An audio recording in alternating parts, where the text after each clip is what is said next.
Halo teman-teman, apa kabar semuanya? Semoga selalu sehat dan bahagia ya. Kembali lagi di channel Cerita Momo. Hari ini, aku kembali dengan kisah yang dijamin akan mengaduk-aduk emosi kalian. Sebuah cerita tentang kesabaran, pengkhianatan, dan pembalasan yang manis. Kisah ini berjudul, Saat Makan Malam Ulang Tahun Suamiku di Jakarta, tempat dudukku hilang. Mertuaku tertawa kecil sambil berkata, "Yupes, kayaknya kita salah hitung."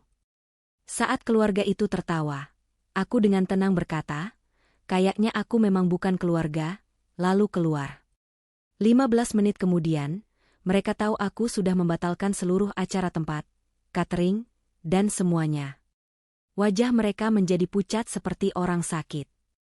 Cerita ini akan membawa kita mengikuti perjalanan seorang wanita yang diremehkan keluarganya, namun ia memiliki kekuatan yang tak terduga. Bagaimana kelanjutan ceritanya? Pastikan kalian siapkan hati dan emosi kalian ya. Jangan lupa untuk like, subscribe, dan nyalakan lonceng notifikasi agar tidak ketinggalan setiap babnya. Dan sebelum kita mulai, ayo komen di bawah nama, asal kota, dan ketik hadir. Malam itu, Jakarta berkilauan seperti butiran permata yang ditaburkan di atas kanvas hitam. Di salah satu sudut kota, tepatnya di sebuah ballroom mewah di Hotel Bintang 5, cahaya keemasan tumpah ruah dari ratusan lampu kristal. Aroma bunga lili yang segar berpadu dengan wangi parfum mahal para tamu, menciptakan suasana yang begitu elegan. Di sini, di tengah kemegahan yang tak main-main, Maya sedang berada di puncak kebahagiaannya.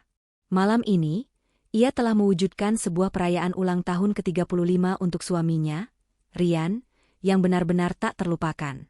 Semua detail, dari dekorasi bunga mawar putih yang menjuntai di setiap pilar, meja catering berisi hidangan gourmet yang disiapkan oleh chef internasional, hingga alunan musik orkestra yang lembut, adalah hasil kerja keras Maya selama berbulan-bulan. Ia bahkan sampai harus begadang beberapa malam demi memastikan setiap vendor memberikan yang terbaik. Maya melakukan semua ini bukan hanya untuk Rian, tapi juga untuk dirinya sendiri. Ia ingin membuktikan kepada keluarga suaminya, terutama sang mertua, Ibu Rian, bahwa ia, Maya, sang istri yang mereka anggap hanya anak kampung yang beruntung, benar-benar pantas berada di sisi Rian, di tengah-tengah lingkaran sosialita Jakarta yang elit ini. Maya mengenakan gaun malam berwarna navy blue rancangan desainer ternama.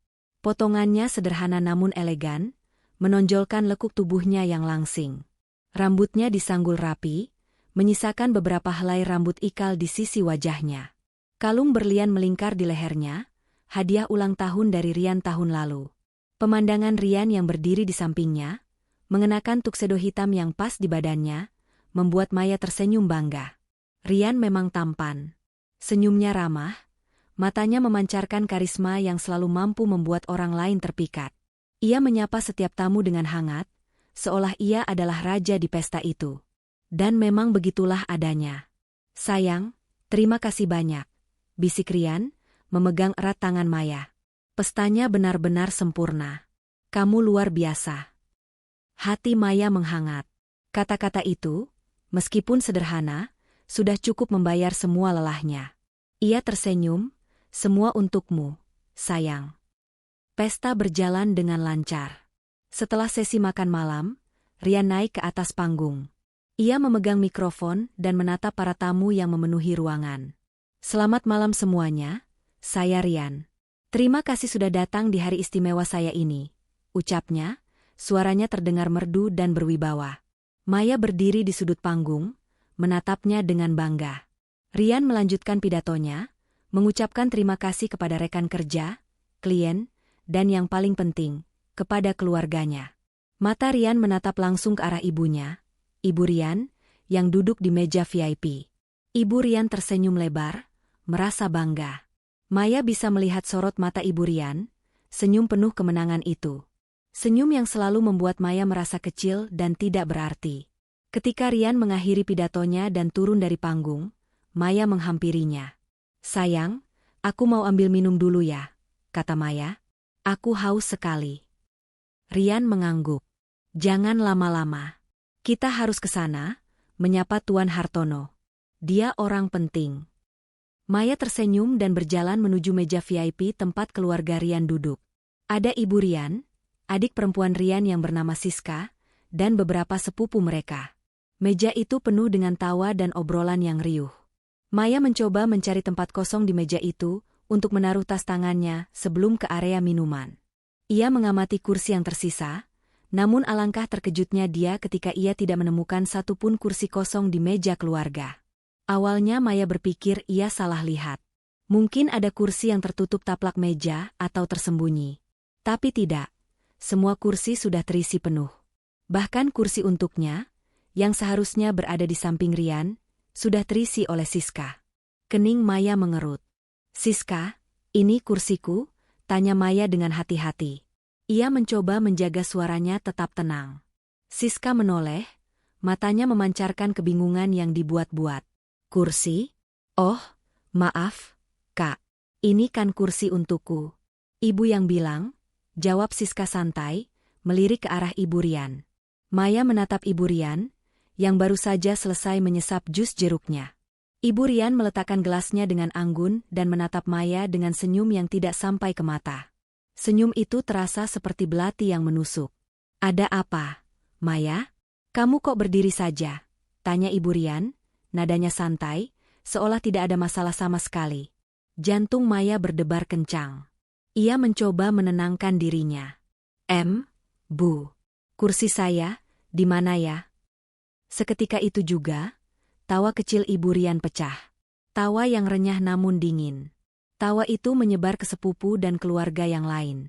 Mereka semua menahan tawa, namun ekspresi mereka jelas menunjukkan betapa geli mereka melihat Maya. "UPS, kayaknya kita salah hitung," kata Ibu Rian dengan suara yang cukup lantang, seolah-olah itu adalah lelucon paling lucu di dunia. Keluarga di meja itu tertawa. Wajah mereka dipenuhi ejekan dan kepuasan. Dunia Maya seakan berhenti berputar. Selama ini, ia selalu bersabar menghadapi perlakuan dingin Ibu Rian. Sindiran, ejekan, dan pandangan meremehkan. Tapi kali ini, di pesta yang ia siapkan dengan segenap jiwa raganya, di depan begitu banyak orang penting, ia dipermalukan begitu kejam. Kursinya, tempat yang seharusnya menjadi haknya sebagai istri dari laki-laki yang berulang tahun, telah diambil. Dan mereka semua menertawakannya. Rian, yang baru saja selesai berfoto dengan beberapa klien, berjalan menghampiri meja. Ia melihat Maya berdiri, sementara keluarganya tertawa. "Kenapa, sayang? Kok tidak duduk?" tanya Rian, tidak menyadari apa yang sebenarnya terjadi. Ia terlalu fokus pada dirinya sendiri. Maya menatap Rian, matanya berkaca-kaca. Ia melihat Rian yang seolah tak peduli, yang hanya fokus pada perannya sebagai tuan rumah. Hati Maya hancur. Bukan hanya karena perlakuan mertuanya, tapi juga karena sikap Rian. "Sepertinya saya tidak perlu duduk, Mas," jawab Maya, suaranya bergetar, namun ia berusaha keras mengendalikan emosinya. Ia mengalihkan pandangannya dari Rian, menatap satu persatu wajah keluarga itu yang masih tersenyum mengejek. "Kenapa tidak duduk? Kamu kan istriku. Ayo cari kursi lain." Rian mulai kesal. Maya menggeleng pelan. Ia menarik napas dalam-dalam. Semua sakit hati, semua kekecewaan, semua hinaan yang selama ini ia telan, kini mendidih dalam dirinya. Ia memandang Ibu Rian yang masih tersenyum puas. Maya lalu menatap Rian, suaminya. Pria yang selama ini ia cintai dengan tulus, pria yang ia dukung dalam setiap langkahnya. Bahkan saat ia harus mengeluarkan uang tabungan pribadi untuk membantu modal bisnisnya. Semua itu demi Rian. Demi menjadi istri yang sempurna bagi Rian, demi bisa diterima di keluarga ini. Tapi kini, di hadapan mereka semua, ia merasa seperti orang asing. Dengan suara yang begitu tenang, begitu datar, hingga membuat tawa keluarga itu perlahan-lahan mereda, Maya mengucapkan kalimat yang sudah ia simpan di dalam hatinya. Kalimat yang muncul dari kepedihan yang paling dalam. "Kayaknya aku memang bukan keluarga." Seketika, tawa itu menghilang. Ruangan yang tadinya riuh mendadak hening. Semua mata tertuju pada Maya. Para tamu yang kebetulan lewat ikut terdiam. Ibu Rian, yang tadinya tertawa, kini membeku. Senyumnya pudar. Ia menatap Maya dengan mata melotot, tidak percaya dengan apa yang baru saja ia dengar. Rian juga terkejut. "Apa maksudmu, Maya?" Jangan mengada-ada. Maya mengabaikan Rian. Ia hanya menatap wajah mereka semua satu persatu. Ia melihat kekagetan di wajah mereka, melihat kebingungan dan bahkan sedikit rasa takut. Mereka tidak pernah melihat Maya yang seperti ini. Maya yang tenang, Maya yang tidak bergetar, Maya yang tidak menangis. Perlahan, dengan anggun dan kepala tegak, Maya berbalik. Ia tidak menoleh lagi ke arah mereka. Ia melangkah maju, melewati kerumunan tamu yang kini menatapnya dengan penuh tanda tanya. Setiap langkahnya terasa berat, namun ia tidak berhenti. Ia berjalan keluar dari ballroom itu, meninggalkan cahaya, tawa, dan semua kemewahan yang ia ciptakan sendiri. Suara musik orkestra masih terdengar samar-samar di telinganya. Saat ia tiba di luar gedung hotel, angin malam yang dingin menyapu wajahnya. Angin itu terasa seperti tamparan, menyadarkannya dari mimpi yang selama ini ia bangun. Ya, ia memang bukan bagian dari keluarga itu. Dan malam ini, ia menyadari hal itu dengan cara yang paling menyakitkan. Maya mengeluarkan ponselnya dari tas tangan. Matanya memandang daftar kontak yang ada di sana. Ia tidak menangis. Matanya kering, tetapi hatinya terasa hampa dan sakit. Ia membuka kontak pertama, menghubungi pihak event organizer yang selama ini ia ajak kerjasama. Suara di seberang telepon terdengar ceria. "Halo, Mbak Maya. Ada apa ya? Acaranya lancar kan?" "Iya, Pak. Lancar. Saya mau minta tolong, Pak," kata Maya, suaranya terdengar begitu tenang. Terlalu tenang, hingga membuat lawan bicaranya sedikit bingung. "Tolong batalkan semuanya. Semua pembayaran, semua yang sudah saya lunasi. Batalkan semuanya." "Maksudnya, Mbak?" tanya si event organizer, tidak mengerti. "Tolong batalkan seluruh acara, sekarang juga. Jangan ada satupun yang tersisa," kata Maya. "Tapi, Mbak, acara masih berlangsung. Bayarannya sudah masuk. Saya akan bayar ganti rugi 100% dari kontrak yang sudah disepakati, bahkan lebih." "Batalkan sekarang juga," tegas Maya. Si event organizer terdiam. Ia mengerti. Ia pernah mendengar cerita tentang Maya, istri yang sangat kaya dari Rian, tetapi tidak pernah ia menyangka bahwa Maya bisa sedingin ini. "Baik, Mbak. Akan saya laksanakan sekarang," jawabnya. Setelah menutup telepon, Maya menghubungi vendor catering, lalu vendor dekorasi, dan semua vendor lainnya yang ia sewa. Ia memberikan perintah yang sama, dengan ketenangan yang sama, dan jawaban yang sama. Mereka semua terkejut. Maya hanya berdiri di sana, di luar ballroom, menatap gemerlap kota Jakarta. Ia bisa membayangkan ekspresi wajah Rian dan keluarganya ketika mereka tahu bahwa pesta yang baru saja ia tinggalkan, kini telah lenyap. Semua yang mereka nikmati, semua kemewahan yang mereka banggakan, akan hilang dalam hitungan menit. Wajah mereka akan menjadi pucat. Sangat pucat. Suara pintu ballroom yang tertutup dengan dentuman lembut, seolah menjadi penutup bagi pertunjukan drama yang baru saja terjadi. Di dalam ruangan, keheningan mencekam. Tawa yang tadi riuh kini lenyap, digantikan oleh bisikan-bisikan dan tatapan bingung para tamu. Semua mata tertuju pada meja VIP, di mana Rian dan keluarganya masih terpaku di tempat duduk mereka, wajah mereka seputih kertas. Ucapan Maya, "Kayaknya aku memang bukan keluarga," masih menggema di telinga mereka, menusuk hingga ke relung hati. Ibu Rian adalah orang pertama yang memecah keheningan. "Rian? Istri macam apa dia itu? Berani-beraninya dia mempermalukan kita di depan umum." Suaranya terdengar seperti desisan ular, penuh amarah yang tertahan. Rian, yang masih berdiri seperti patung, menoleh pada ibunya. Ekspresi kagetnya perlahan berubah menjadi kemarahan. "Mama, apa yang Mama lakukan sampai Maya mengatakan hal seperti itu?" tanyanya balik, suaranya naik 1 oktav. Ibu Rian terkejut. Aku hanya bercanda. Aku hanya ingin membuatnya sedikit kaget. Dia terlalu sombong belakangan ini, Rian. Aku hanya ingin dia ingat posisinya." "Posisi apa, Ma? Dia istriku. Dia yang sudah susah payah menyiapkan pesta ini." Rian merasa dadanya sesak. Ia mencoba menghubungi ponsel Maya, tetapi tidak ada jawaban. Panggilan itu langsung masuk ke kotak suara. Panik mulai merayap di benaknya. Ia tidak peduli dengan perasaan Maya, ia hanya peduli pada reputasinya. Ini ulang tahunnya, pesta yang ia nantikan.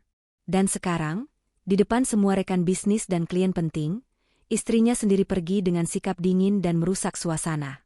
Namun, di tengah-tengah kebingungan dan debat keluarga yang mulai memanas, sesuatu yang aneh mulai terjadi. Alunan musik orkestra yang tadinya mengalun lembut tiba-tiba berhenti. Pemain orkestra, satu persatu, meletakkan alat musik mereka. Lampu sorot di panggung perlahan meredup. Para pelayan yang tadinya sibuk menyajikan makanan, kini mulai mengumpulkan piring dan gelas kosong. Suasana pesta yang tadinya hangat dan penuh kemeriahan, mendadak terasa dingin dan asing. Seorang asisten dari event organizer berjalan ke arah Rian dan keluarganya. Pria itu tampak canggung, namun wajahnya menunjukkan keseriusan. "Maaf, Tuan Rian," katanya sopan. Kami harus mengakhiri acara ini sekarang." Mata Ibu Rian membulat. "Apa maksudmu?" "Acara masih berlangsung. Lihat, para tamu masih di sini." Asisten itu menunduk. "Kami mohon maaf, Nyonya. Tapi klien kami, Nyonya Maya, telah meminta kami untuk mengakhiri kontrak dan membatalkan semua layanan. Pembayaran sudah diselesaikan dan ada denda tambahan untuk pembatalan mendadak ini. Jadi, kami tidak bisa melanjutkan." Kata-kata itu bagaikan palu yang menghantam kepala Rian dan keluarganya. Merekalah yang seharusnya menjadi klien. Acara ini untuk Rian. Mereka tidak percaya dengan apa yang mereka dengar. "Ini tidak masuk akal," teriak Rian, suaranya menggema. "Saya suaminya. Saya yang membayar semua ini." Asisten itu mengangkat kepalanya, menatap Rian dengan tatapan tulus namun tegas. "Maaf, Tuan. Tapi Nyonya Maya yang menandatangani kontrak dan mengurus semua pembayaran. Kami bekerja di bawah arahan beliau. Sejak awal, beliau yang membayar semua layanan ini. Dan beliau juga sudah menghubungi semua vendor lain, dari catering, dekorasi, sampai sound system. Semuanya sudah dibatalkan." Siska, adik Rian, yang tadinya hanya diam, kini ikut menimbrung. "Tapi, itu tidak mungkin. Kak Maya mana punya uang sebanyak itu? Dia cuma ibu rumah tangga." Asisten itu tersenyum kecil, senyum yang mengandung arti yang dalam. "Anda mungkin tidak tahu, Nyonya," katanya dengan suara tenang, "tapi Nyonya Maya adalah pemilik mayoritas saham di perusahaan kami, Eventindo. Beliau adalah salah satu investor terbesar kami. Kami hanya menjalankan perintah dari beliau." Bagai disambar petir di siang bolong. Wajah Rian dan keluarganya langsung berubah pucat pasi. Tidak hanya pucat, tetapi juga kosong. Otak mereka seakan berhenti bekerja. Maya, pemilik Eventindo, perusahaan yang memegang 80% pangsa pasar untuk acara-acara mewah di Jakarta, perusahaan yang mereka banggakan, karena telah mengurus acara keluarga mereka selama bertahun-tahun. Maya, istri yang selama ini mereka anggap remeh, wanita yang mereka cemooh sebagai anak kampung, dan hanya menumpang hidup dari Rian. Rasa panik yang sesungguhnya mulai menjalar. Para tamu mulai bergegas pergi, ada yang menatap meja Rian dengan kasihan, ada pula yang berbisik-bisik, menertawakan kehancuran yang begitu nyata di depan mata mereka. Ruangan yang tadinya ramai kini menjadi sepi. Piring-piring yang masih berisi makanan lezat mulai dibawa pergi. Lampu-lampu kristal satu persatu dimatikan, hanya menyisakan cahaya remang-remang yang suram. Rian menjatuhkan diri kembali ke kursinya. Rambutnya berantakan, dan tuksedo mahalnya terasa seperti beban berat. Ia menatap ruang kosong di sampingnya, tempat yang seharusnya diduduki Maya. Pikirannya melayang. Ia ingat semua hal yang pernah Maya lakukan untuknya. Setiap kali ia butuh modal untuk bisnisnya yang nyaris bangkrut, Maya selalu ada. Ia selalu punya uang dari tabungan pribadinya. Maya tidak pernah mengungkit dari mana uang itu berasal. Rian selalu berpikir, itu hanya uang tabungan dari orang tuanya di kampung, yang ia gunakan untuk berinvestasi saham kecil-kecilan. Tapi, apakah itu benar? Rian ingat, Maya selalu sangat tertutup tentang latar belakang keluarganya.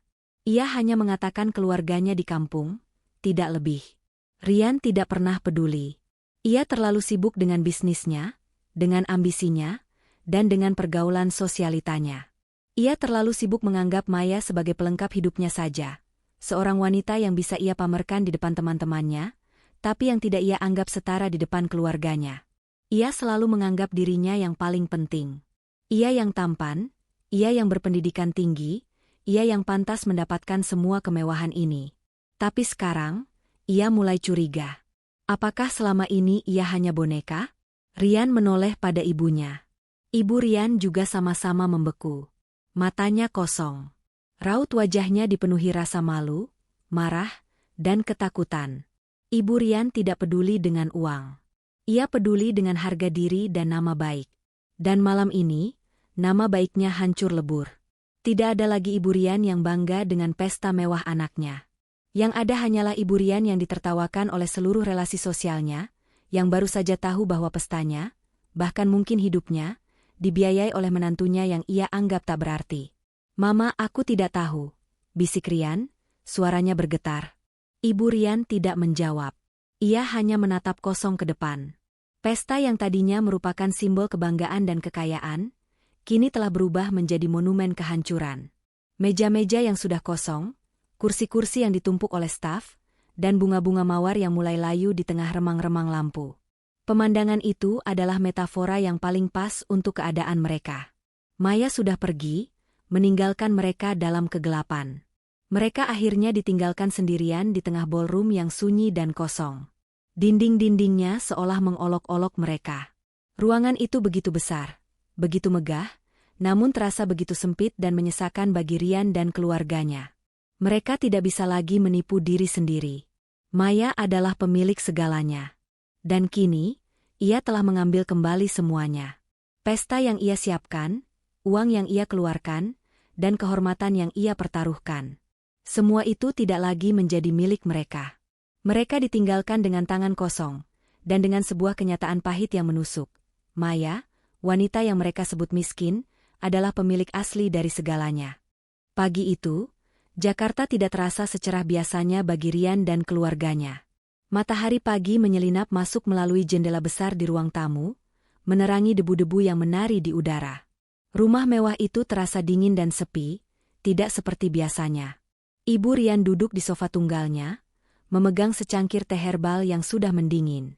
Rian mondar-mandir di depannya, ponselnya menempel di telinga, mencoba menghubungi nomor Maya untuk kesekian kalinya. Panggilannya terus-menerus dialihkan ke kotak suara. "Sudah berapa kali kamu coba telepon dia, Rian?" bentak Ibu Rian, suaranya serak karena marah. Dia sengaja tidak mau mengangkatnya. "Wanita itu pasti puas sekarang, setelah mempermalukan kita semua." "Aku tidak peduli tentang itu, Ma. Kita harus tahu apa yang sebenarnya terjadi." Rian frustrasi, melempar ponselnya ke sofa. Dia bilang dia pemilik Eventindo. Tapi itu tidak masuk akal. Bagaimana mungkin? Mungkin dia berbohong. Mungkin dia hanya ingin menakut-nakuti kita. Siska, adik Rian, yang baru saja turun, ikut berbicara.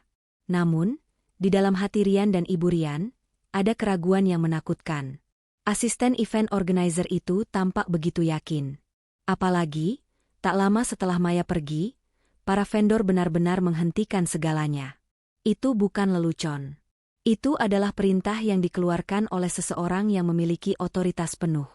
Rian lalu mencoba menghubungi pihak bank. Ia mencoba bertanya tentang rekening Maya. Butuh waktu lama dan proses berbelit-belit, tetapi akhirnya Rian mendapatkan konfirmasi. Bukan, Maya tidak memiliki rekening di bank itu.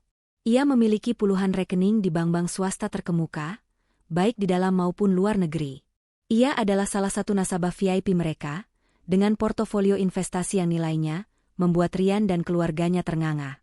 Portofolio investasi di sektor properti, saham di bidang teknologi, kepemilikan di beberapa startup.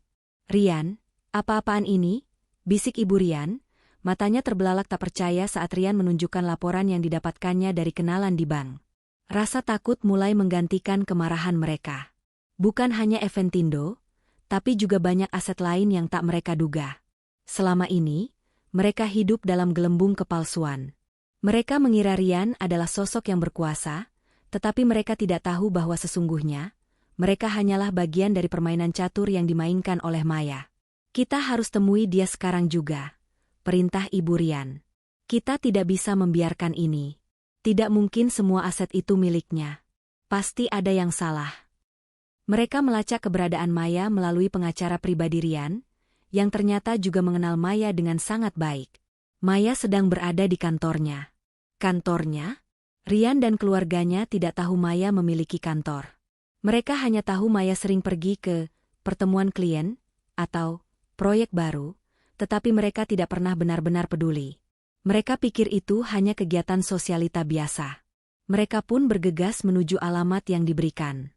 Sebuah gedung perkantoran megah dan modern menjulang di kawasan bisnis Jakarta. Ketika mereka masuk, resepsionis menyambut mereka dengan ramah. "Selamat datang di PT Cakrawala Investama," katanya. Rian dan keluarganya tidak pernah mendengar nama itu sebelumnya. Mereka menyebutkan nama Maya, dan seketika itu juga resepsionis itu menunduk hormat. Nyonya Maya sudah menunggu di lantai 20. Lantai 20. Sebuah lantai eksekutif, yang berisi kantor-kantor para pimpinan tertinggi perusahaan. Jantung Rian berdegup kencang. Pikirannya kosong. Semua yang ia pikir ia miliki, semua yang ia banggakan, seolah-olah ditarik dari bawah kakinya. Mereka akhirnya tiba di sebuah ruangan dengan pintu besar terbuat dari kaca buram. Rian mendorong pintu itu dan melihat Maya sedang duduk di balik meja kerjanya yang luas, dengan pemandangan kota Jakarta sebagai latar belakangnya. Ia tampak begitu tenang, begitu berkuasa, jauh berbeda dari Maya yang mereka kenal selama ini. "Selamat pagi," sapa Maya, tanpa ekspresi. "Saya tahu kalian akan datang." "Apa-apaan ini, Maya?" Rian langsung menggebrak meja.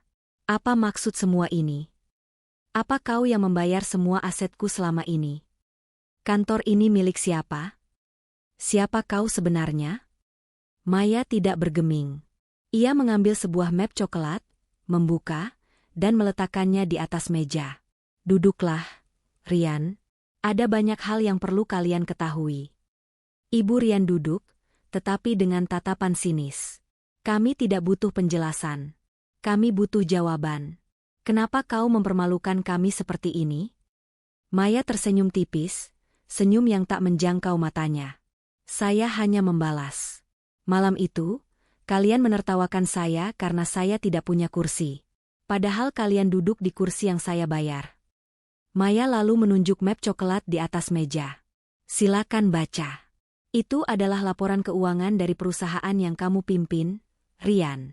PT Anugerah Jaya Abadi." Rian dan Ibu Rian langsung membeku. PT Anugerah Jaya Abadi adalah perusahaan Rian, perusahaan yang ia banggakan. Rian mengambil map itu dengan tangan gemetar. Ia membuka dan membaca isinya. Matanya melotot. Laporan itu menunjukkan bahwa selama 3 tahun terakhir, perusahaan itu terus-menerus mengalami kerugian besar. Bahkan, pada satu titik, nyaris bangkrut. Ini tidak mungkin. Ini laporan palsu," teriak Rian. "Tidak, Rian. Itu laporan keuangan yang asli," jawab Maya tenang. "Perusahaanmu sudah bangkrut bahkan sebelum kamu mengenalku. Aku yang membeli perusahaan itu, menyuntikkan modal, dan membuat namanya besar seperti sekarang. Aku menempatkanmu sebagai CEO karena kamu adalah suamiku." Rian merasa seolah dadanya tertusuk. Ia menatap Maya, tidak percaya. "Kau berbohong. Aku yang bekerja keras siang dan malam untuk perusahaan itu." "Kerja keras apa, Rian? Kamu hanya datang ke rapat, bertemu klien, dan menghabiskan uang," kata Maya, suaranya menusuk. "Aku yang membuat strategi pemasaran, aku yang mengatur keuangan, aku yang mencari klien-klien penting di belakang layar. Kamu hanya wajah dari perusahaan itu." Ibu Rian tidak bisa tinggal diam. "Lalu bagaimana dengan rumah kita? Mobil-mobil kita? Aset-aset kita yang lain?" Maya menunjuk ke arahnya. "Rumah itu, rumah yang kalian banggakan, yang kalian sebut rumah Rian, adalah milikku. Aku yang membelinya. Aku yang membayarnya secara tunai. Mobil-mobil mewahmu, juga atas namaku." Ibu Rian terhuyung. Ia merasa lututnya lemas. Ia tidak bisa membantah. Ia ingat bahwa setiap kali Rian ingin membeli sesuatu yang mahal, Maya selalu yang mengurus pembayarannya. Ibu Rian selalu berpikir, itu adalah uang Rian yang diberikan pada Maya untuk diatur. Ia tidak pernah berpikir bahwa uang itu adalah uang Maya sendiri. Kamu benar-benar tidak punya apa-apa, Rian. Kamu hanya berada di dalam hidupku. Kamu hanya menumpang di hidupku, lanjut Maya, suaranya tanpa emosi. Aku menutupi semua ini dari kalian karena aku ingin kalian mencintaiku apa adanya, bukan karena harta. Aku ingin kalian menganggapku sebagai bagian dari keluarga kalian. Tapi kalian hanya menertawakanku. Rian menjatuhkan map itu. Tangannya gemetar. Ia tidak bisa berkata-kata. Ia menatap Maya, yang duduk di singgasananya, di kursi kebesarannya. Ia melihat wanita yang selama ini ia anggap remeh. Seorang wanita yang selalu tersenyum, sabar, dan mendukungnya. Ia tidak pernah tahu, di balik semua itu, ada kekuatan dan kekayaan yang tak terbatas. Maya, aku minta maaf, bisik Rian, suaranya penuh penyesalan. Aku tidak tahu. Aku bersumpah aku akan berubah. Maya menggeleng. Matanya dingin dan tak berperasaan. Sudah terlambat, Rian. Saya tidak akan pernah kembali. Saya tidak akan pernah lagi menjadi istri kalian, atau menantu kalian. Saya tidak akan pernah lagi menjadi Maya yang polos. Maya lalu menekan sebuah tombol di meja kerjanya. Pintu ruangan terbuka, dan masuklah seorang pria berjas rapi, dengan wajah serius. Pria itu adalah Bram, pengacara terkemuka, yang juga teman lama Maya. Maya, jangan lakukan ini. Aku minta maaf. Kita bisa perbaiki semuanya.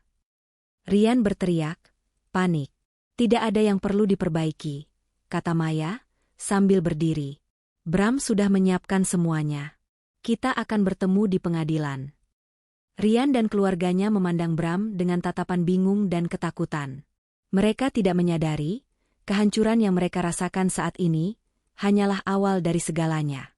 Kedok sudah terbuka. Dan kini, giliran Rian dan keluarganya yang akan menghadapi kenyataan pahit, bahwa selama ini mereka hidup dalam kepalsuan. Udara di ruang sidang pengadilan terasa dingin dan kaku, seolah-olah semua emosi telah disaring dan dibiarkan membeku di dalamnya. Di deretan kursi pengunjung, puluhan pasang mata dari para jurnalis dan kerabat kedua belah pihak menatap tegang. Suara ketukan palu hakim menggema, memecah kesunyian, dan memulai drama yang sesungguhnya. Di sisi kiri, duduklah Maya, mengenakan setelan blazer berwarna krem yang rapi dan elegan. Wajahnya tenang, tatapannya lurus ke depan, seolah ia hanya seorang penonton yang menyaksikan pertunjukan. Di sampingnya, duduk Bram, pengacara handal yang terkenal dingin dan cerdas. Di sisi kanan, Rian terlihat tidak nyaman dalam jasnya. Raut wajahnya tegang, sesekali ia melirik arah Maya dengan tatapan benci. Di belakangnya, Ibu Rian dan Siska duduk dengan ekspresi cemas dan marah. Pihak penggugat, Maya, telah mengajukan gugatan cerai atas suaminya, Rian, dengan tuntutan pembagian aset, ucap hakim, suaranya tegas. Pihak tergugat, Rian, menolak tuntutan tersebut dan mengklaim semua aset adalah miliknya. Silakan pihak tergugat untuk memulai. Pengacara Rian, seorang pria berwajah licik bernama Tuan Hadi, berdiri dengan penuh percaya diri. Yang mulia hakim, katanya dengan suara lantang, klien saya, Rian, adalah sosok yang sangat berprestasi. Ia membangun bisnisnya dari nol, bekerja keras siang dan malam, dan membeli semua aset yang ada dengan keringatnya sendiri. Maya, istrinya, hanyalah seorang ibu rumah tangga yang tidak memiliki sumber penghasilan. Ini adalah kasus pembagian harta yang tidak adil. Klien saya adalah korban dari seorang istri yang serakah, yang tiba-tiba datang dan mencoba mengambil alih semua yang ia miliki. Tuan Hadi terus berbicara, menggambarkan Rian sebagai suami yang bertanggung jawab dan pekerja keras, sementara Maya dicap sebagai wanita yang hanya ingin menumpang hidup, bahkan mencoba merusak reputasi Rian. Ibu Rian di belakangnya mengangguk-angguk setuju, menatap Maya dengan senyum penuh kemenangan. Maya tidak bergeming. Ia tahu semua itu adalah kebohongan. Ia melihat bagaimana Tuan Hadi dengan mahir memutarbalikkan fakta, membuat Rian terlihat seperti pahlawan. Hatinya tidak lagi terasa sakit, melainkan sebuah keyakinan yang kuat. Mereka bisa mencoba membohongi semua orang di ruangan ini, tetapi mereka tidak bisa membohongi bukti yang telah ia kumpulkan. Setelah Tuan Hadi selesai, kini giliran Bram yang berdiri. Aura Bram terasa berbeda. Ia tidak berapi-api, suaranya tenang, tetapi setiap katanya memiliki bobot yang berat. Yang Mulia Hakim, Bram memulai. Kami tidak akan membuang waktu dengan drama. Kami akan langsung ke intinya. Pihak tergugat mengklaim semua aset adalah miliknya. Kami punya bukti yang akan membantah klaim tersebut. Bram menunjuk seorang asistennya, yang kemudian menyalakan proyektor. Gambar pertama yang muncul di layar adalah akta-akta kepemilikan. Ini adalah akta kepemilikan rumah yang mereka tinggali. Tertulis dengan jelas nama Maya. Tanggal pembeliannya adalah 2 bulan sebelum pernikahan mereka. Pembayaran dilakukan secara tunai. Seketika itu juga, bisikan-bisikan riuh mulai terdengar di antara para pengunjung. Wajah Rian memucat, sementara Ibu Rian terkejut. Tuan Hadi langsung berdiri. Keberatan, Yang Mulia. Ini akta yang meragukan. Klien saya tidak pernah tahu tentang ini. Silakan duduk, Tuan Hadi. Biarkan penggugat melanjutkan, kata hakim tegas. Bram melanjutkan, satu persatu. Ia menunjukkan akta kepemilikan mobil-mobil mewah yang terdaftar atas nama Maya. Akta kepemilikan tanah di berbagai lokasi strategis. Bahkan, sertifikat saham di beberapa perusahaan besar yang ternyata selama ini dimiliki oleh Maya. Semua aset ini dibeli dan didanai sepenuhnya oleh Nyonya Maya. Bukan oleh Rian, kata Bram, suaranya tetap datar. Dan ini adalah dokumen yang paling penting. Bram menunjukkan laporan keuangan dan akta kepemilikan PT Anugerah Jaya Abadi, perusahaan yang dipimpin oleh Rian. Laporan itu menunjukkan kerugian besar selama bertahun-tahun, sebelum akhirnya tiba-tiba mengalami lonjakan keuntungan drastis. Di slide berikutnya, muncul data transfer dana dalam jumlah besar dari rekening pribadi Maya ke rekening perusahaan Rian, tepat di masa-masa sulit itu. Yang Mulia, kata Bram, PT Anugerah Jaya Abadi nyaris bangkrut. Nyonya Maya menyelamatkannya dengan uangnya sendiri, membelinya, dan menunjuk Rian sebagai CEO sebagai hadiah pernikahan. Rian tidak memiliki saham mayoritas, ia hanyalah seorang karyawan dengan gaji fantastis.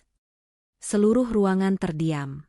Semua mata tertuju pada Rian, yang kini menunduk, wajahnya merah padam karena malu. Ia tidak bisa lagi bersembunyi. Semua kebohongan yang ia bangun selama ini, semua kepura-puraan bahwa ia adalah pebisnis sukses, kini hancur di depan mata semua orang. Ibu Rian di belakangnya menangis pelan, tidak percaya bahwa putranya selama ini hanya bermain di perusahaan yang bukan miliknya.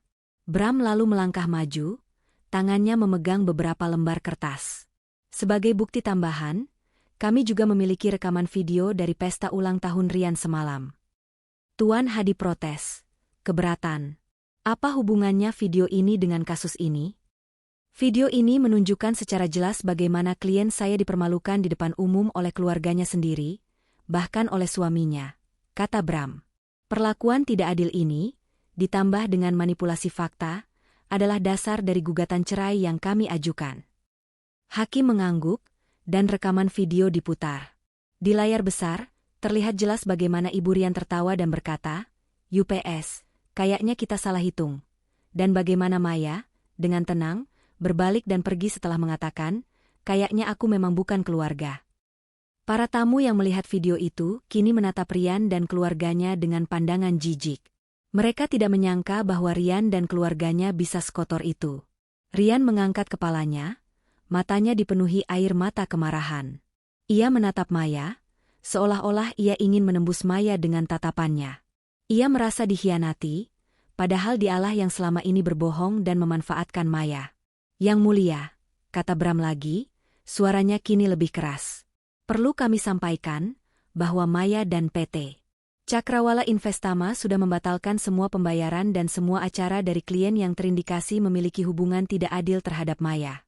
Hal ini dilakukan sebagai bentuk perlindungan diri. Kami tidak akan membiarkan Maya lagi menjadi korban dari pihak-pihak yang hanya ingin memanfaatkan hartanya. Rian tahu apa artinya itu.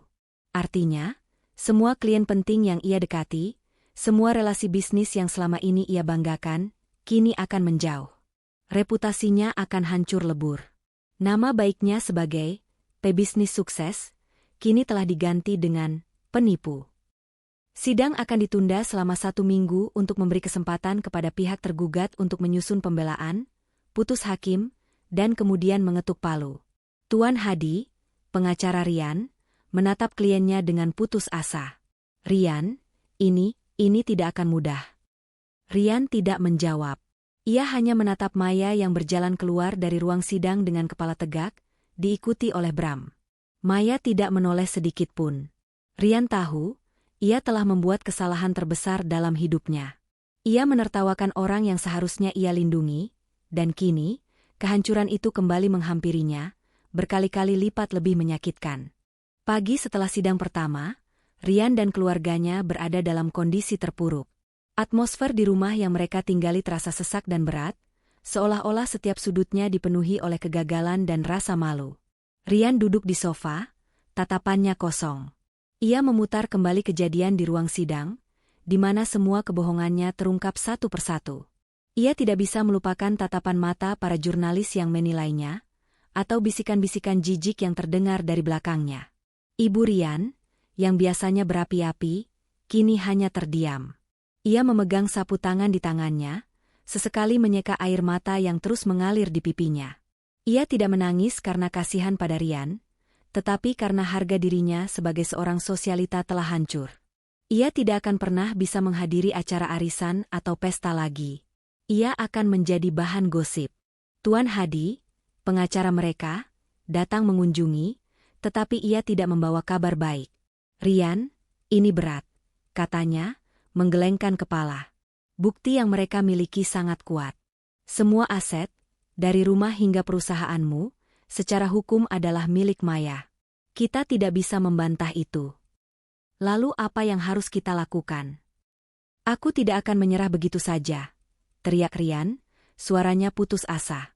Kita harus menemukan kelemahan di balik semua ini, jawab Tuan Hadi, matanya menyipit.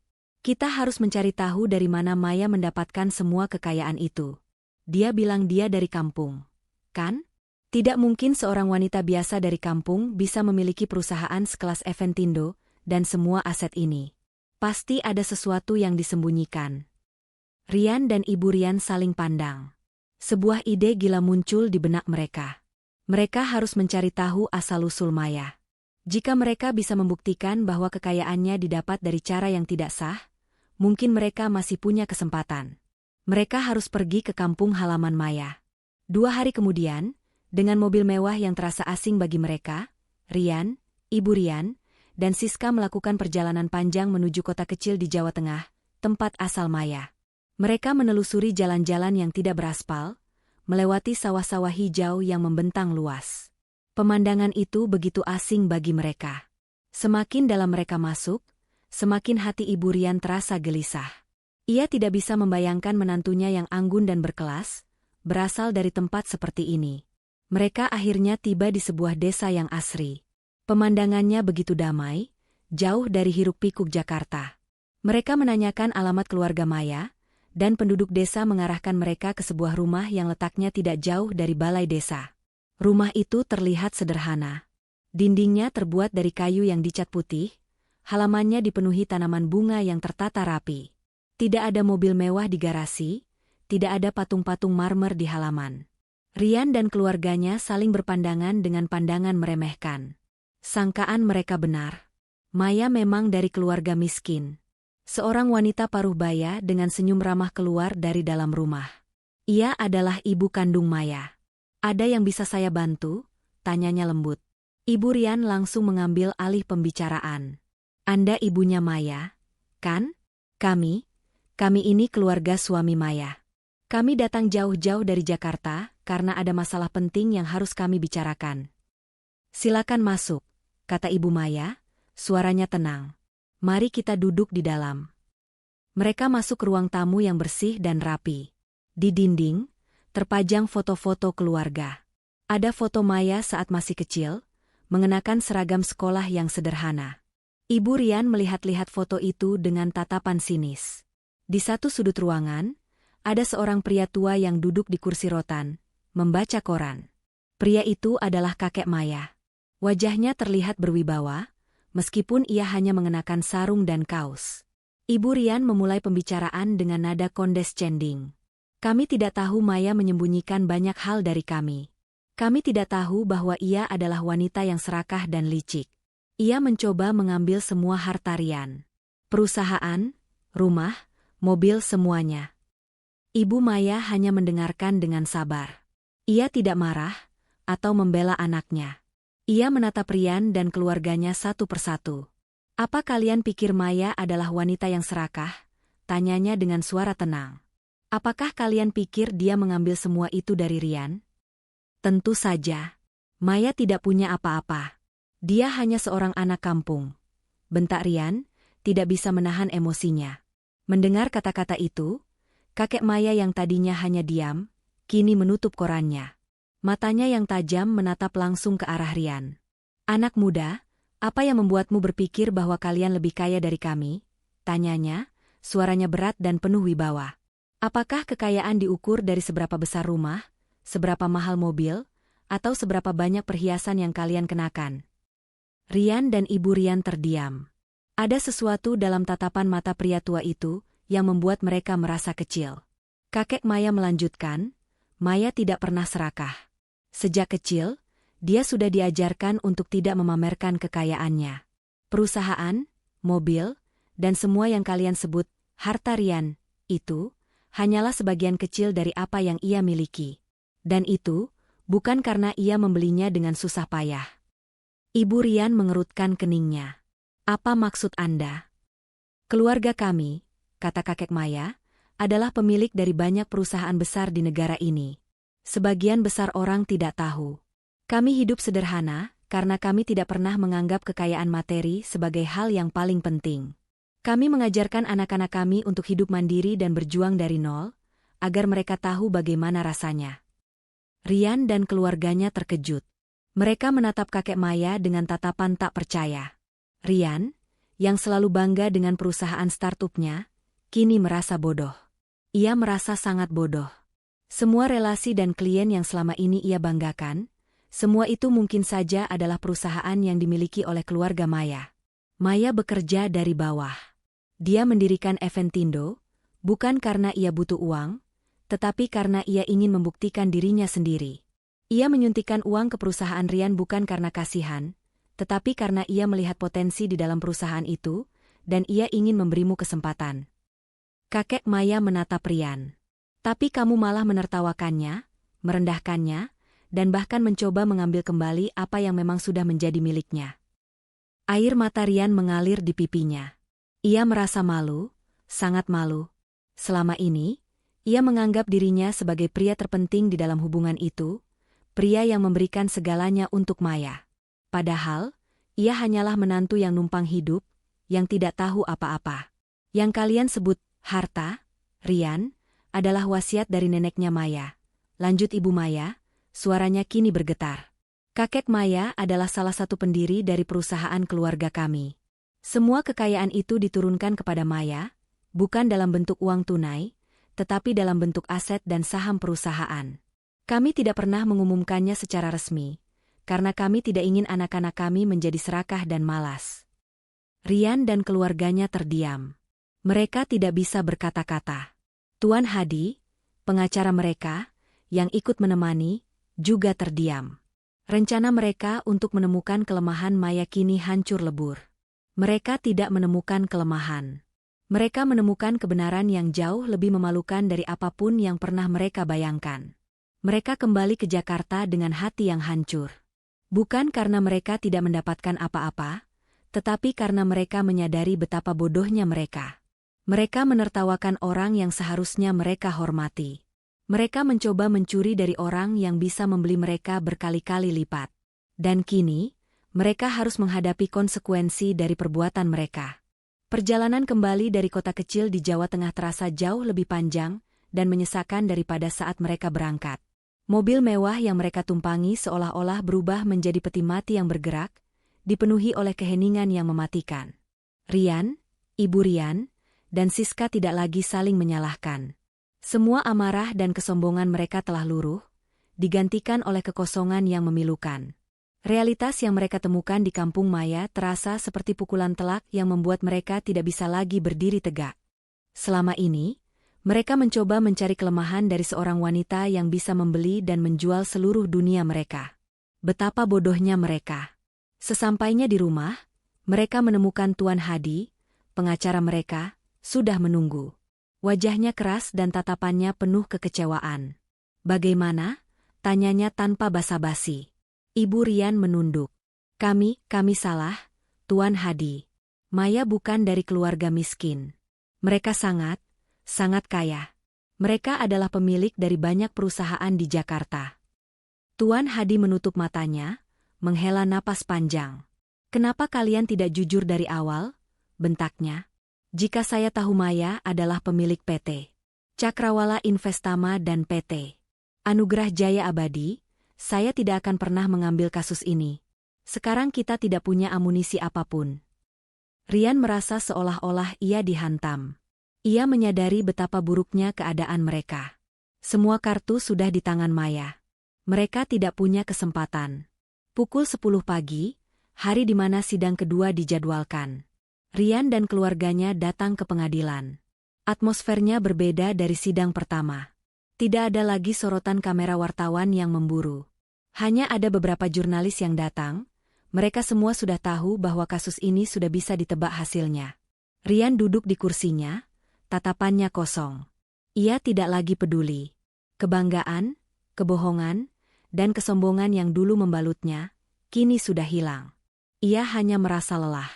Ketika hakim memulai sidang, Tuan Hadi berdiri. Namun, sebelum ia sempat mengucapkan sepatah kata pun, Rian memotongnya. "Yang mulia, saya ingin bicara," ucap Rian, suaranya pelan dan bergetar. Tuan Hadi menatapnya, terkejut. Ibu Rian juga menatapnya dengan panik.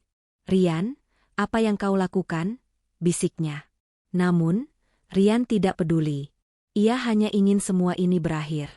Ia ingin rasa sakit ini berhenti. "Yang mulia," kata Rian, menatap hakim. Saya mengaku. Semua aset yang dibacakan di sidang pertama, rumah, mobil, dan perusahaan yang saya pimpin, semuanya memang milik Maya. Saya tidak memiliki klaim hukum apapun atas aset-aset tersebut." Ruangan itu hening. Tuan Hadi langsung menjatuhkan dirinya ke kursi, tidak percaya. Ibu Rian menutup mulutnya dengan tangan, matanya melotot. Siska meneteskan air mata. Mereka tidak percaya Rian akan mengakui semuanya. Maya, yang duduk di seberang, menatap Rian dengan ekspresi yang tak terbaca. Ada sedikit rasa sedih di matanya. Ia telah memenangkan segalanya, tetapi ia juga telah kehilangan semua yang pernah ia cintai. "Yang mulia," kata Bram, berdiri. "Dengan pengakuan dari pihak tergugat, saya rasa gugatan cerai dan pembagian aset bisa segera diputuskan." Hakim mengangguk. Apakah ada yang ingin disampaikan lagi dari pihak penggugat? Maya berdiri. Ia tidak menatap Rian, melainkan menatap hakim. Suaranya tenang, namun penuh emosi yang dalam. "Yang mulia, saya hanya ingin mengatakan bahwa saya menikahi Rian bukan karena hartanya, tetapi karena saya mencintainya. Saya ingin menjadi bagian dari keluarganya, tetapi mereka tidak pernah memberi saya kesempatan. Saya diam, saya sabar, saya berkorban, berharap suatu saat mereka akan menerima saya. Saya rela menjadi sosok yang dianggap bodoh dan miskin demi bisa melihat mereka bahagia. Tapi mereka justru menertawakan saya, menganggap saya tidak berharga. Saya hanya ingin satu hal, keadilan. Saya tidak akan mengambil apa yang bukan milik saya, tetapi saya juga tidak akan membiarkan apa yang sudah menjadi hak saya, diambil oleh orang-orang yang tidak menghargai saya." Maya menatap Rian dan keluarganya sejenak, tatapannya penuh dengan kepedihan. Kemudian ia kembali menatap hakim. "Dan saya tidak akan pernah menoleh ke belakang. Saya hanya ingin memulai hidup baru." Hakim mengetukkan palu. Berdasarkan bukti-bukti yang kuat, dan pengakuan dari pihak tergugat, pengadilan mengabulkan gugatan cerai. Hak asuh anak jatuh kepada Maya. Semua aset yang terdaftar atas nama Maya, secara hukum, sepenuhnya adalah milik Maya.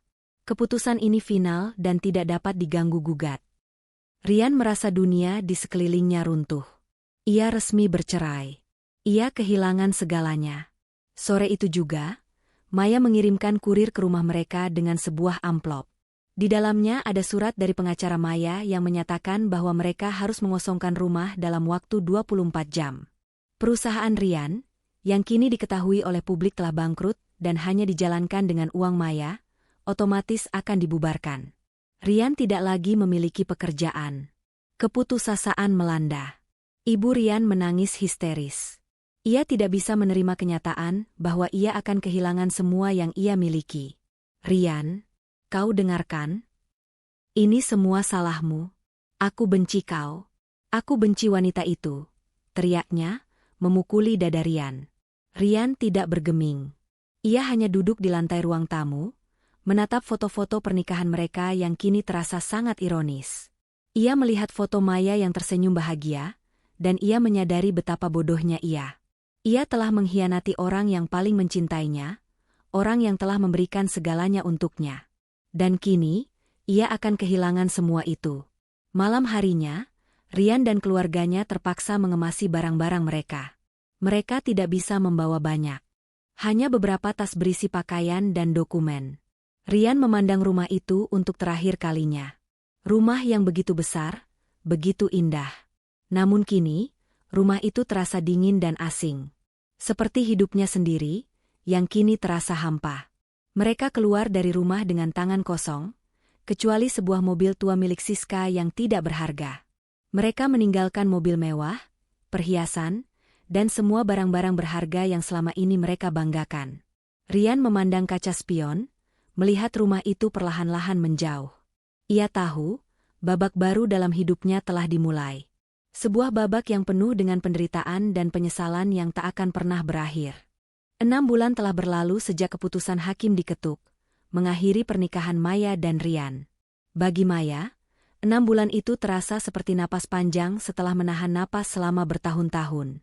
Ia kini tinggal di sebuah penthouse modern dengan pemandangan langsung ke Cakrawala Jakarta yang membentang luas. Penthouse itu bukanlah rumah Rian yang dulu ia ambil. Itu adalah rumah baru yang ia beli, simbol dari kebebasannya, dari hidup baru yang ia bangun sendiri, tanpa bayang-bayang masa lalu. Setiap pagi, ia bangun dengan perasaan damai. Dulu, ia selalu merasa cemas, takut akan sindiran ibu Rian atau sikap dingin Rian. Kini, ia hanya merasa tenang. Pagi ini, ia duduk di teras, menyesap kopi, sambil membaca laporan keuangan perusahaannya. Matahari pagi menyentuh kulitnya, memberinya kehangatan yang berbeda dari kehangatan yang pernah ia rasakan dari Rian. Ia tidak lagi membutuhkan pengakuan dari siapapun. Ia sudah memilikinya, dari dirinya sendiri. Hidup Maya kini penuh.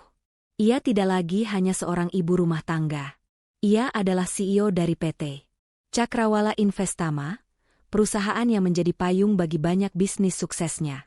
Ia bekerja dengan semangat, bertemu klien, dan memimpin rapat dengan percaya diri. Bram, pengacaranya, yang kini juga menjadi sahabatnya, adalah orang yang paling mengerti perjalanannya. Suatu sore, Bram datang ke pentousenya. Mereka duduk di teras, menikmati angin senja. "Kamu terlihat sangat bahagia, Maya," kata Bram, tersenyum. Maya membalas senyumannya. "Aku tidak pernah merasa sebahagia ini, Bram. Selama ini, aku selalu merasa hidupku adalah sebuah pertunjukan. Aku harus berpura-pura menjadi istri yang sempurna, menantu yang patuh. Sekarang, aku bisa menjadi diriku sendiri." "Bagaimana dengan mereka?" tanya Bram, hati-hati. Ia tahu Maya tidak ingin membicarakan mereka, tetapi ia merasa Maya perlu tahu, jika hanya untuk meyakinkan dirinya bahwa ia telah membuat keputusan yang benar. Maya menoleh, tatapannya tenang. "Aku tidak mengikuti kabar mereka, Bram. Apakah mereka baik-baik saja?" Bram menghela napas. Rian kehilangan segalanya. Perusahaannya resmi ditutup. Rumahnya sudah kita ambil alih. Dia, Ibu Rian, dan Siska, sekarang tinggal di sebuah apartemen kecil. Dia kesulitan mencari pekerjaan. Semua koneksi bisnis yang ia miliki sudah menjauhinya. Reputasinya hancur. Dulu ia adalah pebisnis sukses, kini ia adalah penipu yang numpang hidup. Mendengar itu, Maya tidak menunjukkan kepuasan. Ia hanya merasa sedih. Sedih melihat orang yang pernah ia cintai, kini menjadi seperti itu. Aku tidak pernah berniat untuk menghancurkan mereka, Bram. Aku hanya ingin mereka tahu, aku tidak bisa lagi diperlakukan seperti itu. Aku hanya ingin keadilan. Kamu sudah mendapatkannya, Maya, kata Bram, meyakinkan. Seluruh Jakarta sekarang tahu siapa kamu sebenarnya. Berita tentang wanita kaya raya yang merendahkan dirinya demi cinta menjadi viral. Mereka melihatmu sebagai simbol kekuatan dan keberanian. Sementara itu, Rian dan keluarganya, mereka dipandang sebagai orang-orang yang sombong dan berhati busuk. Publik membalikkan fakta, dari korban menjadi pahlawan. Dan itu, Maya, adalah kemenanganmu yang sesungguhnya. Di sisi lain kota, di sebuah apartemen kumuh yang kecil, Rian sedang duduk di sofa lusuh, menatap televisi. Berita utama di sebuah program talk show sedang membahas dirinya. Seorang pengamat sosial sedang mengulas kasusnya, memuji Maya dan mengkritik Rian. Rian adalah contoh sempurna dari laki-laki parasit, kata si pengamat. Ia memanfaatkan kekayaan istrinya yang ia sendiri tidak tahu asalnya, dan ketika istrinya menuntut haknya, ia justru melawan. Ia adalah simbol keserakahan, sementara Maya adalah simbol keberanian. Ibu Rian, yang sedang memasak di dapur kecil, melempar sendoknya ke wastafel. Tutup televisinya, Rian. Kenapa kau menonton itu? Apa kau tidak malu? Teriaknya. Rian tidak menjawab. Ia hanya menatap layar televisi, wajahnya kosong. Ia mengingat hari di mana ia duduk di sebuah ballroom yang mewah, menertawakan istrinya. Ia mengingat betapa sombongnya ia, betapa bangganya ia dengan semua yang ia miliki. Ia tidak pernah tahu, semua itu hanya titipan. Sekarang, ia tidak memiliki apa-apa. Sore itu, Rian memberanikan diri untuk keluar. Ia berjalan-jalan di sebuah pusat perbelanjaan. Ia ingin mencoba melupakan semua penderitaan yang ia rasakan. Tiba-tiba, matanya terpaku pada sebuah restoran mewah. Di balik jendela kaca, ia melihat seorang wanita duduk di sebuah meja, tertawa lepas bersama seorang pria parubaya yang dikenalnya. Bram, pengacara Maya. Wanita itu adalah Maya. Maya terlihat begitu cantik. Rambutnya dibiarkan tergerai, ia mengenakan gaun putih yang sederhana namun elegan. Ia tidak mengenakan perhiasan mahal, hanya sebuah kalung kecil yang berkilau. Tawa lepasnya, yang selama ini tidak pernah Rian dengar, terdengar begitu tulus. Maya terlihat begitu bahagia. Rian membeku di tempatnya. Ia melihat kebahagiaan yang hilang. Ia melihat seorang wanita yang ia buang, seorang wanita yang seharusnya menjadi miliknya.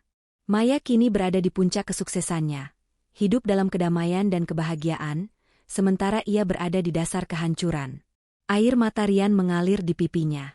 Itu bukan air mata kemarahan, tetapi air mata penyesalan. Penyesalan yang mendalam. Ia menyadari, ia tidak hanya kehilangan harta, ia juga kehilangan cinta. Ia kehilangan satu-satunya orang yang benar-benar mencintainya, dan yang ingin ia lindungi. Ia berbalik dan berjalan pergi, tanpa tujuan. Setiap langkahnya terasa seperti beban. Ia tidak tahu kemana ia harus pergi. Ia hanya tahu satu hal, ia telah menghancurkan hidupnya sendiri, dan tidak ada cara untuk kembali. Maya sudah memulai hidup barunya. Sementara Rian, ia masih terjebak dalam penyesalan yang tak berujung. Hidup adalah roda yang berputar. Dulu, Rian berada di puncak, bergelimang kemewahan dan dipuja banyak orang. Kini, ia berada di titik terendah, bergelut dengan realitas yang brutal. Pagi hari Rian tidak lagi dimulai dengan menyantap sarapan yang disiapkan koki di meja marmer, melainkan dengan terburu-buru mengenakan seragam lusuh untuk bekerja sebagai buruh di gudang. Otot-ototnya yang dulu terbiasa memegang setir mobil mewah kini, harus mengangkat tumpukan kotak berat. Setiap tetes keringatnya terasa seperti air mata penyesalan. Di apartemen kumuh yang mereka tinggali, suasana selalu tegang. Ibu Rian tidak henti-hentinya menggerutu. Lihat, Rian.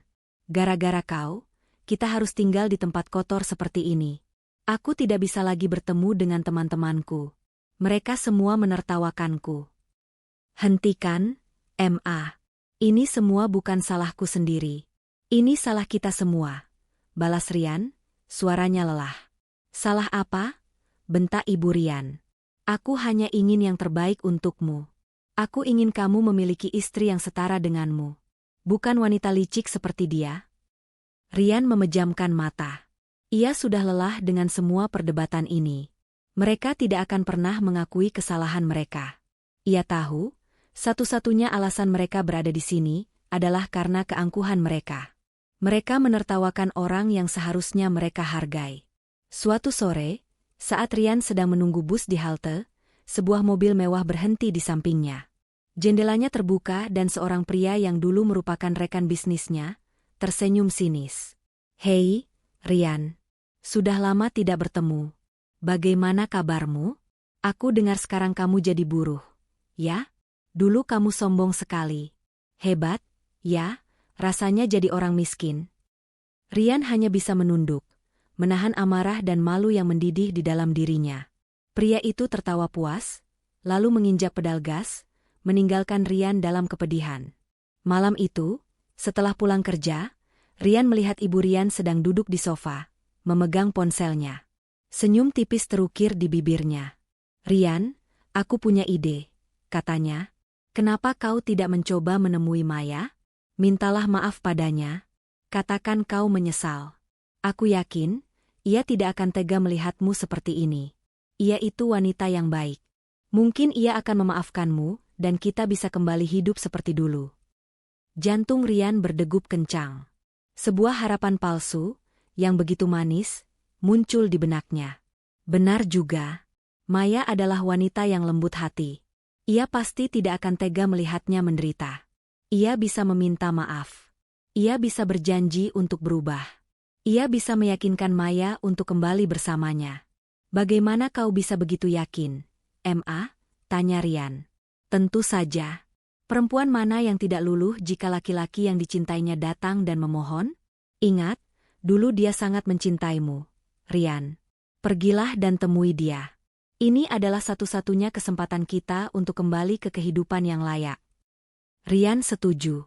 Ia tidak punya pilihan lain. Ia harus mencoba.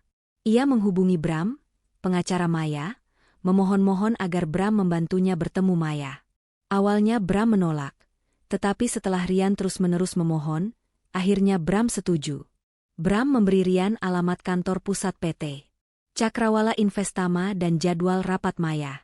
2 hari kemudian, dengan pakaian terbaik yang masih ia miliki, Rian datang ke gedung perkantoran mewah itu.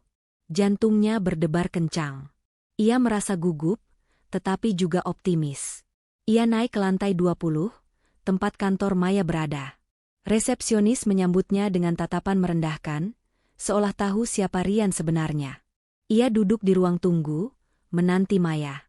1 jam berlalu, tetapi Maya tidak kunjung datang. Rian mulai putus asa. Ia tahu, Maya sengaja menguji kesabarannya. Tiba-tiba, pintu di depannya terbuka. Maya keluar dari ruang rapat bersama beberapa eksekutif lain. Ia terlihat begitu anggun dan berkuasa. Maya tidak mengenakan gaun mewah, hanya setelan blazer yang profesional, tetapi auranya begitu kuat. Maya menatap Rian, tatapannya tidak menunjukkan emosi apapun. Ia meminta para eksekutif itu untuk pergi, dan kemudian mengundang Rian masuk ke kantornya. Kantor itu sama persis seperti yang Rian lihat saat ia datang untuk menuntut jawaban dulu. Bedanya, kali ini, ia yang berada di posisi yang lemah. "Mau apa kau datang ke sini, Rian?" tanya Maya, suaranya dingin. Rian menelan ludah. Ia mencoba tersenyum, tetapi senyum itu terasa kaku. "Maya, aku minta maaf. Aku sangat menyesal." Ia lalu mulai berbicara. Ia berbicara tentang penderitaannya, tentang kesulitan hidupnya, tentang bagaimana ia merindukan kehidupan lamanya. Ia berbicara tentang Ibu Rian yang terus-menerus menyalahkannya. Ia berbicara tentang bagaimana ia menyadari betapa bodohnya ia, dan bagaimana ia tidak bisa hidup tanpanya. Maya hanya diam, mendengarkan. Tatapannya tidak berubah. Setelah Rian selesai, Maya mengambil napas dalam-dalam. "Rian," katanya, "kamu datang ke sini, memohon padaku. Tapi, apakah kamu benar-benar menyesal?" Rian mengangguk. "Tentu saja. Aku sangat menyesal." "Tidak," jawab Maya, suaranya tenang, namun menusuk. "Kamu tidak menyesali perbuatanmu. Kamu menyesali konsekuensinya. Kamu tidak menyesal karena kamu menyakitiku. Kamu menyesal karena kamu kehilangan harta. Kamu tidak datang untuk memohon maaf. Kamu datang untuk memohon kembali hartamu." Rian terdiam. Ia tidak bisa membantah. Maya benar. Ia tidak datang karena ia mencintai Maya. Ia datang karena ia tidak bisa menerima kenyataan bahwa ia kini hidup dalam kemiskinan. "Rian," lanjut Maya, "dulu aku mencintaimu. Aku ingin menjadi bagian dari keluargamu. Aku rela berkorban. Tapi kamu menertawakanku, kamu mempermalukanku, kamu menganggapku tidak berharga. Kamu bilang aku bukan bagian dari keluargamu. Aku setuju. Dan sekarang, aku juga tidak lagi menjadi bagian dari hidupmu. Semua sudah berakhir. Tidak ada lagi kesempatan." Mendengar kata-kata itu, hati Rian hancur. Harapan palsu yang ia pupuk, kini hancur berkeping-keping. Ia menatap Maya, yang kini berdiri dan membukakan pintu untuknya. Itu adalah isyarat bahwa percakapan ini sudah selesai. Rian keluar dari kantor itu dengan langkah gontai. Ia masuk ke dalam lift, dan menekan tombol ke lantai dasar. Di dalam lift, ia melihat bayangannya di cermin. Ia melihat seorang pria yang gagal, seorang pria yang tidak memiliki apa-apa. Ia melihat bayangan seorang pengecut. Ia tidak bisa lagi menipu dirinya sendiri. Ia telah kalah. Ia kalah karena kebodohannya sendiri. Dan kekalahannya ini adalah kekalahan yang paling menyakitkan yang pernah ia rasakan. Waktu adalah obat terbaik bagi luka, dan bagi Maya, waktu telah menyembuhkan segalanya. 1 tahun berlalu sejak ia resmi bercerai dari Rian. 6 bulan setelah ia meninggalkan semua drama, Maya pindah ke sebuah rumah baru yang lebih besar. Bukan sebuah rumah yang mencolok atau mewah, tetapi sebuah villa di pinggir kota yang asri, dikelilingi taman yang indah. Di sini, ia menemukan kedamaian yang sejati. Di sini, ia bisa menjadi dirinya sendiri, tanpa harus berpura-pura menjadi orang lain. Maya tidak lagi hanya dikenal sebagai istri Rian. Ia dikenal sebagai Maya, wanita sukses yang membangun bisnisnya sendiri.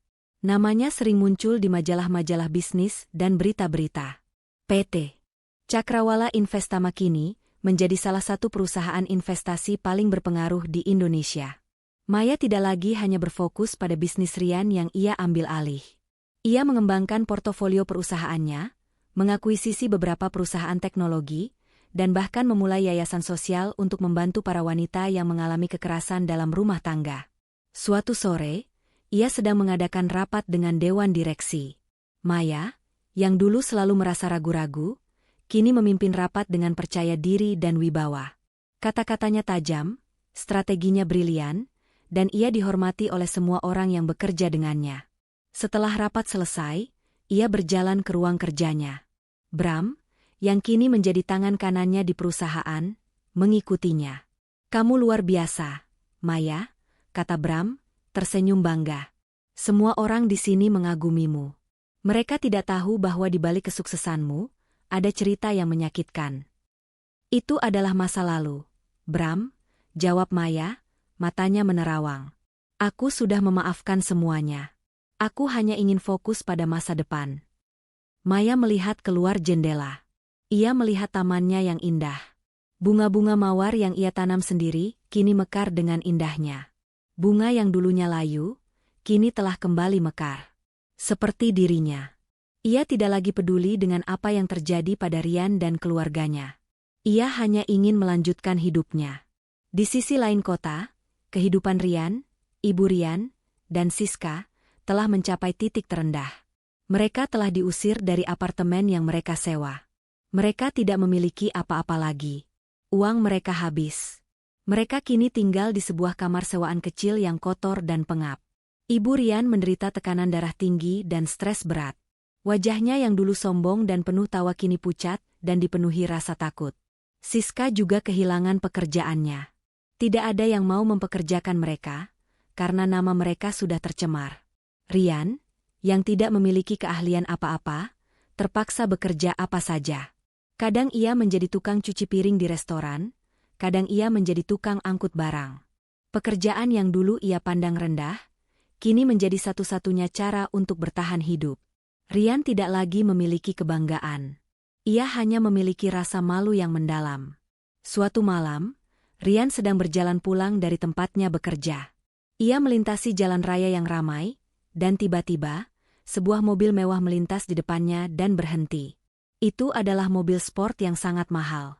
Rian memandang mobil itu, dan ia tahu, hanya orang-orang yang sangat kaya yang bisa memilikinya. Jendela mobil itu terbuka, dan seorang wanita keluar dari dalamnya. Wanita itu adalah Maya. Rian membeku di tempatnya. Ia melihat Maya yang begitu cantik dan berkuasa. Ia tidak lagi mengenakan pakaian lusuh. Ia mengenakan gaun malam yang indah. Di sampingnya, Bram keluar dari mobil, tersenyum dan membuka pintu untuk Maya. Mereka baru saja selesai menghadiri sebuah acara gala.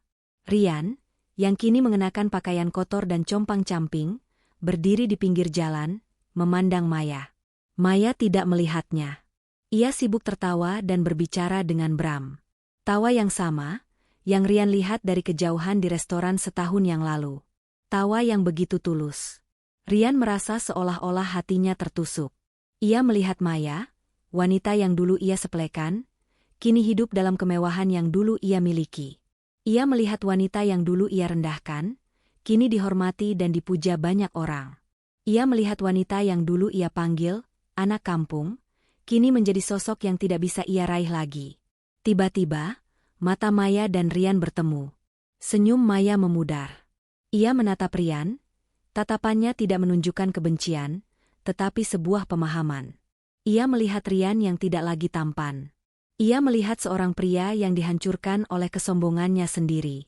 Maya melihat ke dalam matanya, dan ia melihat penyesalan. Maya tidak berkata apa-apa. Ia hanya mengangguk pelan, sebuah isyarat perpisahan.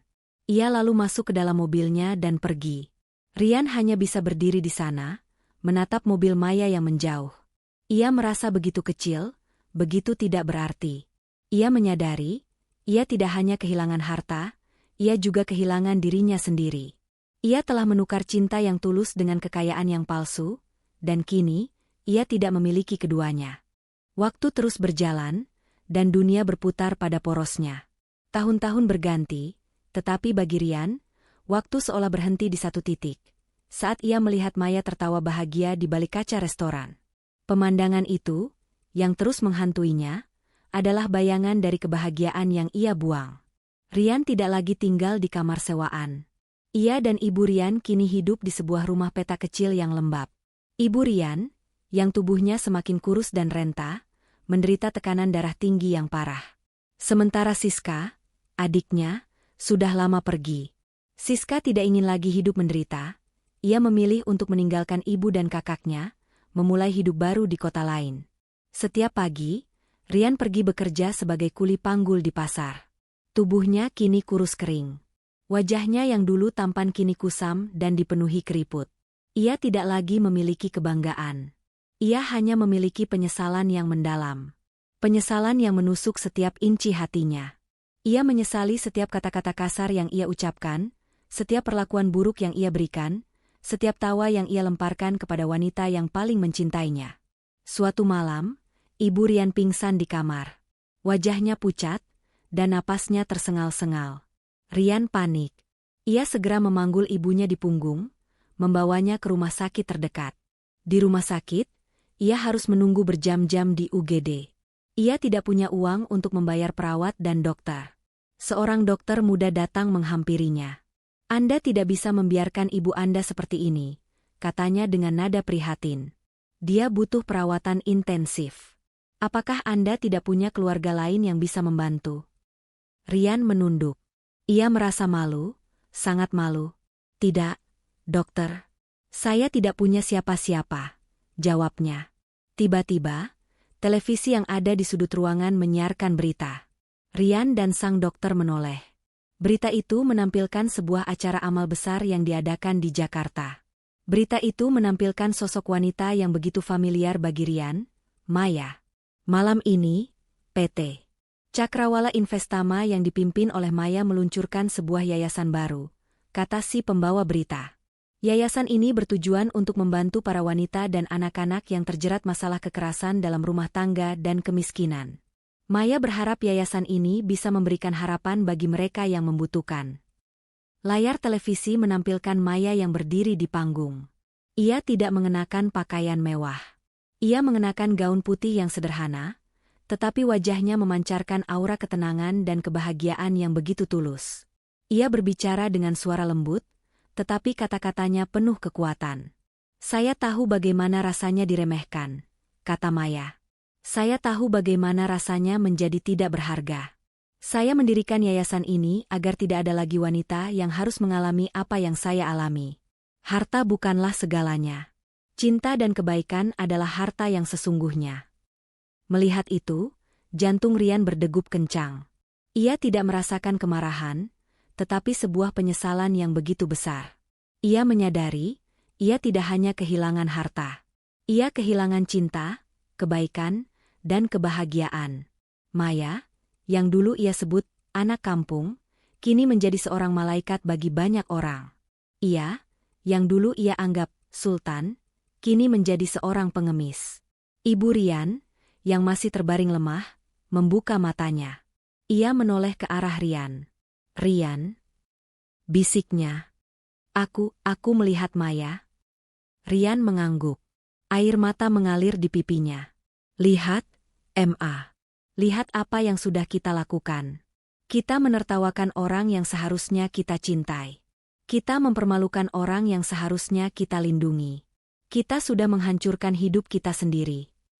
Ibu Rian tidak berkata apa-apa. Ia hanya menutup matanya, dan air mata mengalir dari sudut matanya. Ia tidak lagi merasa marah. Ia hanya merasa menyesal. Penyesalan yang begitu dalam, yang tidak akan pernah bisa terhapus. Di luar ruangan itu, sang dokter muda melihat Rian dan ibunya. Ia mengenal Rian dari berita, dari gosip-gosip di media sosial. Ia tahu bahwa Rian adalah pria yang dulu begitu sombong. Tapi ia juga melihat betapa hancurnya Rian sekarang. Ia lalu menghampiri Rian. Saya tahu Anda siapa, Tuan Rian, katanya. Dan saya juga tahu siapa Nyonya Maya. Saya adalah salah satu penerima beasiswa dari yayasan yang didanai oleh keluarga Maya. Mereka memang orang-orang yang sangat baik, meski hidup sederhana. Anda tidak perlu khawatir tentang biaya rumah sakit. Semuanya akan diurus oleh Yayasan Bunga Harapan milik Nyonya Maya. Rian mengangkat kepalanya, tidak percaya. Kenapa Maya? Bisiknya. Nyonya Maya tidak tahu tentang ini, jawab sang dokter. Ini adalah kebijakan yayasan. Kami harus membantu siapapun yang membutuhkan. Ini adalah visi yang ia tanamkan. Rian tidak bisa lagi menahan air matanya. Ia menangis terseduh-seduh. Ia menangisi semua kebodohannya. Ia menangisi semua kesombongannya. Ia menangisi semua yang telah ia buang. Maya, wanita yang ia buang, kini kembali membantunya. Dan ini adalah pukulan yang paling menyakitkan dari segalanya. Malam itu, Rian kehilangan segalanya. Hartanya, keluarganya, dan harga dirinya. Tetapi ia juga menemukan satu hal, penyesalan. Penyesalan yang tak berujung, yang akan menghantuinya seumur hidup. Ia tidak mendapatkan akhir yang bahagia. Ia mendapatkan akhir yang pantas ia dapatkan. Hidup Rian dan keluarganya tidak pernah kembali normal. Mereka harus bekerja keras, hidup dalam kesulitan, dan setiap hari mereka dihantui oleh penyesalan yang mendalam. Mereka melihat kesuksesan Maya dari jauh, melihatnya bahagia, dan mereka menyadari bahwa mereka telah melakukan kesalahan terbesar dalam hidup mereka. Maya, di sisi lain, menemukan kebahagiaan seutuhnya. Ia tidak lagi mencari cinta dari seorang pria. Ia menemukan kebahagiaan dalam dirinya sendiri. Ia fokus pada perusahaannya, yayasan sosialnya, dan orang-orang yang mencintainya dengan tulus. Ia berhasil mendapatkan kebahagiaan yang sesungguhnya, bukan dari harta, tetapi dari hati. Ia adalah bunga yang kembali mekar, sementara Rian, ia adalah bunga yang layu, selamanya berada dalam bayang-bayang penyesalan yang tak berujung.